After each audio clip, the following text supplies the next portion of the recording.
باب نمبر 10، تعظیم ذات، خاموشی اور حیرت کا مقام۔ پچھلے ابواب میں ہم نے میں کو مٹانے اور حقیقت کو پانے کی بات کی۔ اب حکیم ثنائی اس مقام پر لے آئے ہیں جہاں انسان حقیقت مطلق، دی الٹیمیٹ ریئلٹی کے روبرو کھڑا ہوتا ہے۔ یہاں سوال یہ پیدا ہوتا ہے کہ اس لامحدود ہستی کی تعریف کیسے کی جائے۔ ثنائی کہتے ہیں یہاں الفاظ ختم ہو جاتے ہیں اور اگر کچھ باقی رہتا ہے تو وہ صرف خاموشی ہے۔ پہلے سنتے ہیں اشعار کا آسان اردو میں ترجمہ جو اس باب میں شامل ہے۔ جب وہ اپنی فطرت کو اپنی مخلوق پر ظاہر کرتا ہے تو وہ کس آئینے میں سما سکتا ہے؟ کوئی آئینہ اتنا بڑا نہیں۔ ہر گھر میں اسی معبود کی پوجا ہوتی ہے، لیکن وہ معبود کسی گھر مکان کی حدود میں قید نہیں ہو سکتا۔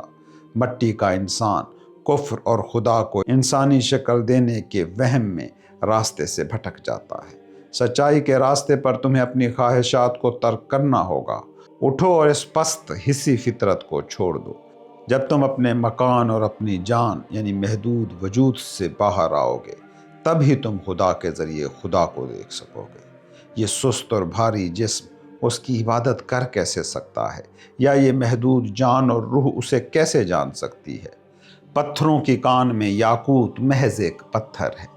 روح کی دانائی وہاں جا کر صرف حماقت کی باتیں کرتی ہے۔ خاموشی ہی اصل تعریف ہے۔ اپنی گفتگو ختم کر، زیادہ بولنا تیرے لیے صرف دکھ اور نقصان کا باعث ہوگا۔ بس کر، اس کی فطرت اس شخص کے لیے جو اسے واقعی جانتا ہے، کیسا، کیا نہیں اور کیوں سے بہت بلند ہے۔ عقل اپنی ناپاکی میں اسے دیکھنے کی خواہش میں موسیٰ کی طرح کہتی ہے مجھے اپنا دیدار کرا۔ جب اس جلال کا قاصد باہر آتا ہے تو وہ یعنی عقل اس کے کان میں کہتی ہے میں توبہ کرتی ہوں اور تیری طرف ہی پلٹتی ہوں۔ کوئی فلسفی اس میں نقص نہیں ڈھونڈ سکتا، جبکہ وہ غیب کے رازوں کو جانتا ہے۔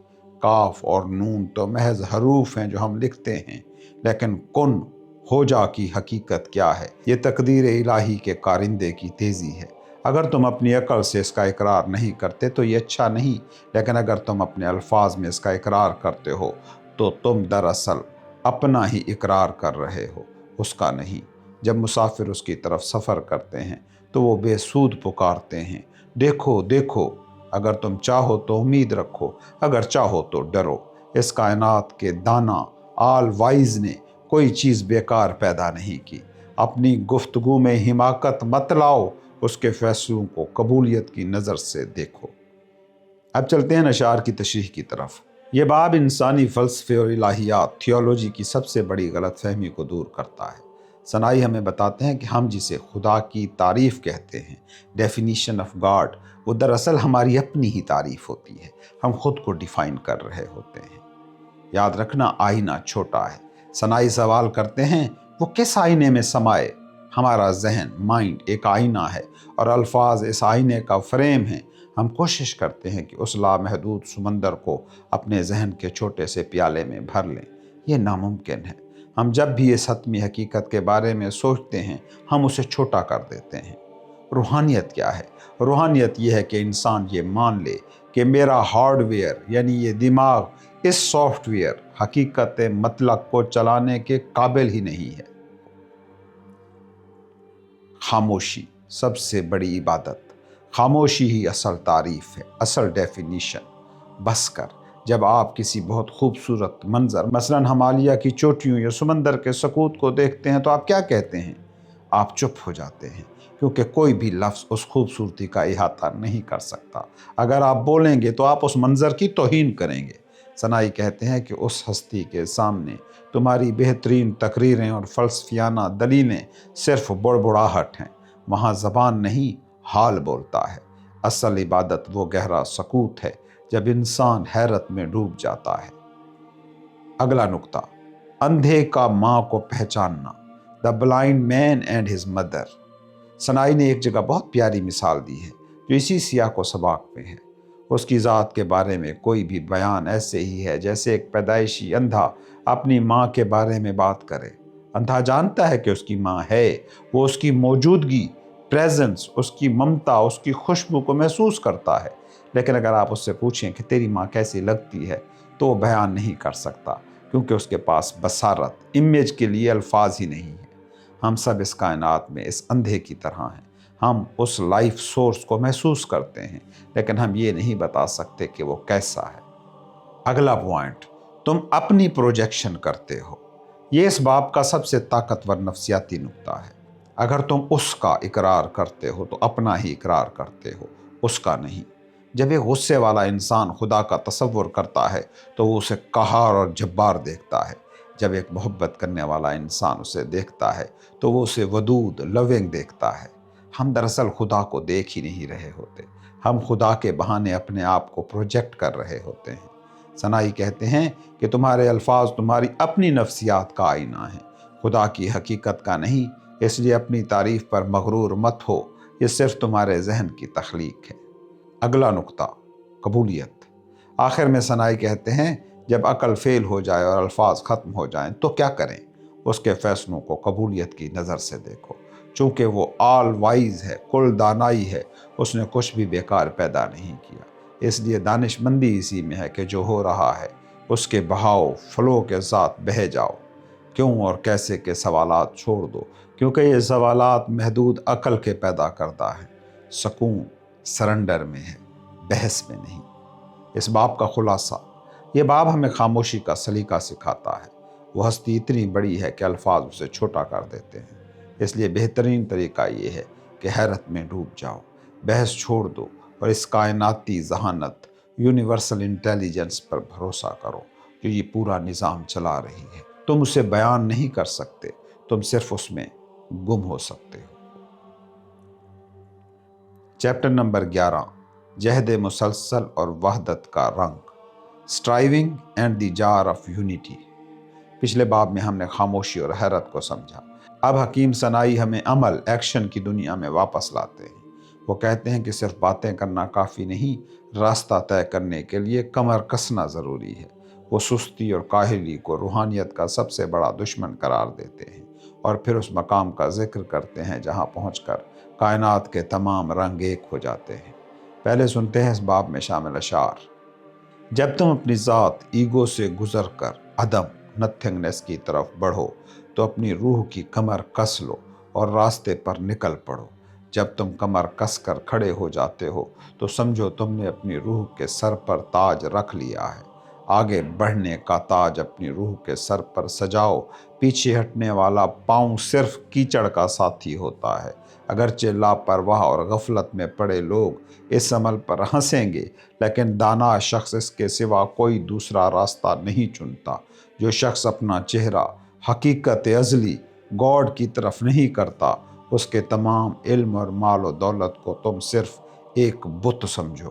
میں اس شخص کو انسان نہیں کہتا جو اس کی موجودگی سے منہ پھیر لے۔ ایک کتا اس بیکار انسان سے بہتر ہے جو منہ پھیر لیتا ہے، کیونکہ کتا بھی تلاش کیے بغیر اپنا شکار نہیں پاتا۔ وہ کتا جو آرام میں رہتا ہے، اگرچہ وہ موٹا ہو جائے، شکاری کتے سے زیادہ مفید نہیں ہو سکتا۔ یہ راستہ صرف اس لیے لمبا ہے کیونکہ تمہارا پاؤں سستی کر رہا ہے، دیر لگا رہا ہے، ورنہ اس تک پہنچنے کا راستہ صرف ایک قدم ہے۔ خود سے غلام بن جاؤ، انا مٹا دو اور تم اس کے ساتھ بادشاہ بن گئے۔ جان لو کہ رنگوں کے مختلف نام صرف ایک دھوکہ، ایک ایلیوژن ہے۔ تمہارا رزق مطلق ایبسولوٹ کے دریا میں ہے۔ اپنی باتیں چھوڑو اور خیمے میں آ جاؤ۔ اپنے اوپر سے یہ بھاری بیڑیاں کھول دو۔ مسافر کا مقام، دی ٹریولر۔ انسان کو ابراہیم کی طرح ہونا چاہیے تاکہ خدا کے ذریعے اس کا سایہ دوسروں کے لیے پناہ گاہ بن جائے۔ اس کے خوف اور اس کی تعلیم سے کائنات سانس لینے کی جرت کرتی ہے۔ عشق کے رستے پر چلنے والے مسافر کے لیے اس کا رخ زیبا صبح کی روشنی ہے۔ اس کا ذہن زمین کی زنجیروں سے آزاد کر لیا جاتا ہے اور دنیا کی روحانی حکمرانی اس پر ظاہر کر دی جاتی ہے۔ وہ خدا کے عرش کو اپنے پیروں تلے قالین کی طرح روندتا ہے، یعنی اس کا مقام عرش سے بھی بلند ہو جاتا ہے۔ خالص ذہانت، پیور انٹیلیجنس اپنا چہرہ انسان پر ظاہر کرتی ہے اور اس کے جسم کو اپنے نور سے خوبصورت بناتی ہے۔ اس کے رستے میں عاشق اپنی جانوں کو سناتے ہیں کہ زمین کی ہر مخلوق کو فنا ہونا ہے۔ آسمان اور یہ قدرتی دنیا اور اس کے رنگ برنگے روپ اس کی نظر میں حقیر ہو جاتے ہیں۔ جو اس شراب سے منہ موڑتا ہے اس کے لیے تمام خوشبو اور رنگ برباد ہو جاتے ہیں، تاکہ جب تم نئے قانون سے وہ ایک ہے اس کا کوئی شریک نہیں یہ نعرہ سنو تو تم دیوانگی میں مختلف رنگوں کی خواہش نہ کرو، خواہ تمہارا حصہ رنگ ریز ہی کیوں نہ ہو۔ تم رنگوں میں سے جو چاہو لے لو، انہیں وحدت کے مٹکے میں ڈال دو اور پھر انہیں باہر نکالو۔ سچائی سے سنو، حماقت سے نہیں، یہ بات بے وقوفوں کے لیے نہیں ہے۔ یہ تمام دھوکہ دینے والے رنگ، وحدت کا مٹکا انہیں ایک رنگ بنا دیتا ہے۔ پھر جب سب ایک رنگ کے ہو گئے تو سب وہ ہو گئے۔ رسی تب پتلی ہوتی ہے جب اسے ادھیڑ کر ایک دھاگا بنا دیا جائے۔ اب سنتے ہیں اشعار کی تفسیر۔ اس باب میں صناعی نے دو بہت ہی طاقتور استعارے استعمال کیے ہیں، ایک شکاری کتا اور دوسرا رنگ ریز کا مٹکا۔ کتے کی فضیلت۔ یہ سن کر عجیب لگ سکتا ہے کہ ایک صوفی انسان پر کتے کو ترجیح دے رہا ہے، لیکن اس کے پیچھے ایک گہرا فلسفہ ہے۔ صناعی کہتے ہیں ایک تلاش کرنے والا کتا اس انسان سے بہتر ہے جو تلاش چھوڑ کر بیٹھ گیا ہے۔ کتے کی صفت یہ ہے کہ وہ بھوکا ہو تو تلاش کرتا ہے، وہ اپنے مالک کے دروازے پر جم جاتا ہے، وہ وفادار رہتا ہے۔ لیکن انسان کو حقیقت کی تلاش کی بھوک ہی نہیں ہے، وہ آرام طلب ہو گیا ہے۔ وہ موٹا تو ہو سکتا ہے دنیاوی دولت سے، لیکن وہ شکاری سیکر نہیں رہا۔ روحانی پیغام۔ روحانیت سست لوگوں کا کام نہیں ہے۔ اگر آپ کے اندر تلاش کی تڑپ نہیں ہے تو آپ حیاتیاتی طور پر زندہ ہو سکتے ہو، لیکن روحانی طور پر آپ اس کتے سے بھی گئے گزرے ہو جو کم از کم اپنی ہڈی کے لیے تو بھاگ دوڑ کرتا ہے۔ حرکت، موومنٹ زندگی ہے۔ اگلا پوائنٹ، راستہ صرف ایک قدم ہے۔ The path is one step۔ ہم سمجھتے ہیں کہ خدا تک پہنچنے کے لیے صدیوں کا سفر چاہیے، پہاڑوں پر جانا پڑے گا، چلے کاٹنے پڑیں گے۔ صناعی کہتے ہیں نہیں، یہ راستہ صرف اس لیے لمبا لگتا ہے کیونکہ تم چل نہیں رہے، تم رکے ہوئے ہو، ورنہ فاصلہ صرف ایک قدم کا ہے۔ وہ ایک قدم کیا ہے؟ اپنی میں ایگو سے باہر نکلنا۔ جس لمحے آپ اپنی انا کے دائرے سے باہر قدم رکھتے ہیں، آپ اسی لمحے الٹیمیٹ ریئلٹی کے دائرے میں داخل ہو جاتے ہیں۔ یہ جغرافیائی فاصلہ نہیں ہے، یہ شعوری شفٹ ہے، کانشیس شفٹ۔ تیسرا پوائنٹ، رنگ ریز کا مٹکا۔ یہ تصوف کی سب سے خوبصورت تمثیلوں میں سے ایک ہے۔ پرانے زمانے میں رنگ ریز کے پاس ایک بڑا مٹکا ہوتا تھا۔ لوگ اپنے مختلف رنگوں کے پرانے میلے کپڑے لاتے اور اس میں ڈال دیتے۔ جب کپڑا باہر نکلتا تو سب کا رنگ ایک جیسا ہوتا تھا۔ صناعی کہتے ہیں کہ یہ دنیا رنگوں، ڈائیورسٹی، ڈیفرنسز کا دھوکہ ہے۔ کوئی کالا ہے، کوئی گورا ہے، کوئی امیر ہے، کوئی غریب ہے، کوئی مسلمان ہے، کوئی مسیحی ہے۔ ہم ان رنگوں میں الجھ کر لڑتے ہیں، لیکن توحید، یونٹی وہ مٹکا ہے جس میں جب یہ سب گرتے ہیں تو باہر ایک رنگ ہو کر نکلتے ہیں۔ وہ رنگ ہے خدائی رنگ۔ رسی تب پتلی، مضبوط، خالص ہوتی ہے جب وہ ایک دھاگا رہ جائے۔ جب تک ہم بکھرے ہوئے دھاگوں کثرت کو دیکھتے رہیں گے، الجھن رہے گی۔ جب ہم جان لیں گے کہ یہ سب دھاگے مل کر ایک ہی رسی، الٹیمیٹ ریئلٹی بنا رہے ہیں، تو سکون آ جائے گا۔ اگلا پوائنٹ، ابراہیم کا سایہ۔ صناعی کہتے ہیں کہ مسافر کو ایسا ہونا چاہیے کہ اس کا سایہ دوسروں کے لیے پناہ گاہ بن جائے۔ یہ روحانیت کا سماجی پہلو ہے۔ جب آپ حقیقت کو پا لیتے ہیں تو آپ دنیا سے کٹ نہیں جاتے، آپ ایک گھنے درخت کی طرح ہو جاتے ہیں جس کے سائے میں تھکے ہوئے لوگ جو دنیا کے ستائے ہوئے ہیں آ کر سکون پاتے ہیں۔ آپ کی موجودگی، پریزنس ہی دوسروں کے لیے شفا بن جاتی ہے۔ اگلا پوائنٹ، عرش قدموں کے نیچے۔ یہ انسان کے مقام کی بلندی کا بیان ہے۔ صناعی کہتے ہیں کہ جب انسان خالص ذہانت، پیور انٹیلیجنس سے جڑ جاتا ہے تو وہ ستاروں اور آسمانوں کا محتاج نہیں رہتا۔ وہ عرش کو اپنے پیروں تلے روندتا ہے۔ اس کا مطلب توہین نہیں ہے، بلکہ یہ ہے کہ انسان کا مقام مادے، میٹر اور افلاک، ہیون سے بھی اونچا ہے۔ کائنات انسان کے لیے ہے، انسان کائنات کے لیے نہیں۔ آپ کا شعور ستاروں سے زیادہ وسیع ہے۔ خلاصہ اس باب کا نچوڑ یہ ہے کہ سستی چھوڑو اور تلاش میں نکلو۔ بی اے سیکر، چاہے کتے سے ہی سیکھنا پڑے، اور یہ جان لو کہ تمہاری منزل ان رنگ برنگے اختلافات میں نہیں ہے، بلکہ اس وحدت کے سمندر میں ہے جہاں سب مل کر ایک ہو جاتے ہیں۔ تم وہ مسافر ہو جس کے قدموں کی دھول ستاروں سے زیادہ قیمتی ہے، بشرط یہ کہ تم چلتے رہو۔ چیپٹر نمبر 12، خاموشی کی زبان اور ہیرے کا جگر۔ اس باب میں حکیم سنائی ہمیں بولنے کے مرض سے نکال کر خاموشی کی طاقت سمجھا رہے ہیں۔ وہ بتاتے ہیں کہ جو برتن بھرا ہوا ہوتا ہے وہ شور نہیں کرتا، اور جو ہیرا قیمتی ہوتا ہے وہ خاموش ہوتا ہے۔ پہلے سنتے ہیں اس باب میں شامل اشعار۔ مذہب کا راستہ نہ تو محض کم رسومات میں ہے اور نہ ہی لفظوں الفاظ میں، وہاں کوئی عمارت نہیں، صرف ویرانی ہے۔ جو اس رستے پر چلنے کے لیے خاموش ہو جاتا ہے، اس کی خاموشی ہی اس کی زندگی اور مٹھاس بن جاتی ہے۔ جب وہ خاموش ہوتا ہے تو فضولیات نہیں سوچتا، اور جب وہ بولتا ہے تو وہ بیکار باتیں نہیں بکھیرتا۔ اے میرے آقا، تم جو بہت باتیں کرتے ہو، تم دیکھتے ہو کہ تمہارے لیے الفاظ سے بہتر یہ تھا کہ تمہارے دل میں روشنی ہوتی۔ جب تم خاموش ہو جاتے ہو تب تم سب سے زیادہ فصیح ہوتے ہو۔